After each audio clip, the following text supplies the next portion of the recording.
যেখানে আপনি মসজিদ তৈরি করবেন সেই স্থানটা কবর থাকতে পারবে না, কি থাকতে পারবে না। আমরা আজকে অনেক মাজার রয়েছে, অনেক খানকা রয়েছে, এখানে মসজিদ, এখানেই কবর। গত কয়েকদিন আগে উত্তরবঙ্গের একটি ক্লিপ আমি দেখেছি, মসজিদের ভিতরেই কবর, মসজিদের ভিতরে ছোট্ট একখানা জায়গা, এভাবে ছোট্ট একখানা জায়গা, কবর সামনে রেখে তারা সালাত আদায় করছে। আল্লাহ রাসূলের হাদিস মতে তাদের সালাত আদায় হবে। ওই কবরের ফটোতে লেখা আছে, এক সাইডে লেখা আছে মসজিদের মুতাআল্লিম কবর। কার কবর? কার কবর?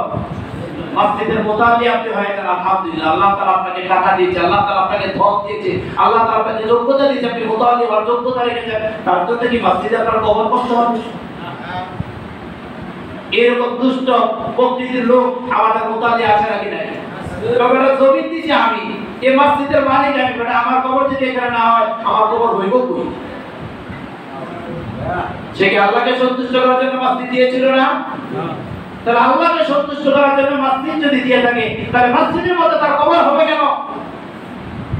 এটা বেমানান লেখা যায়, এটা কখনো ইসলাম প্রোটেক্ট করে না, এটা ইসলাম কখনো জায়েজ করে না। তাহলে যেখানে কবর আছে সেখানে মসজিদ নেই, যেখানে কবর থাকবে সেখানে সালাত হবে না। মনে রাখবেন ইনশাআল্লাহ। প্রায় মাজারের সাথে সাথে আজকে কবর দেখা যায়, মানুষ মসজিদে যায় না, মানুষ আজকে মসজিদে যায় না, খালি কবরের দিকে গিয়ে তারা সিজদা দেওয়া শুরু করে দেয়। বাস্তব নাকি অবাস্তব? আমি বলছি না মসজিদের পাশে কবরস্থান থাকবে না, হ্যাঁ অবশ্যই মসজিদের পাশে কবরস্থান থাকবে, কিন্তু কবরকে কেন্দ্র করে মসজিদ হতে পারবে না। বুঝাতে পেরেছি? কবরকে কেন্দ্র করে মসজিদ হতে পারবে না। বিষয়টা আপনি শতভাগ দৃষ্টিতে আপনি রাখতে হবে, নাহলে আপনি গুনাহগার হবেন।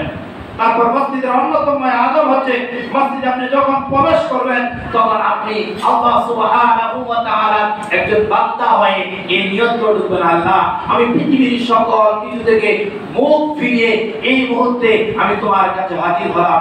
আল্লাহ পৃথিবীর সকল গুনাহ মুক্ত করে তুমি আমাকে তোমার প্রিয় বান্দা করে নাও। আল্লাহ এই নিয়ত করে মসজিদে ঢুকেছি।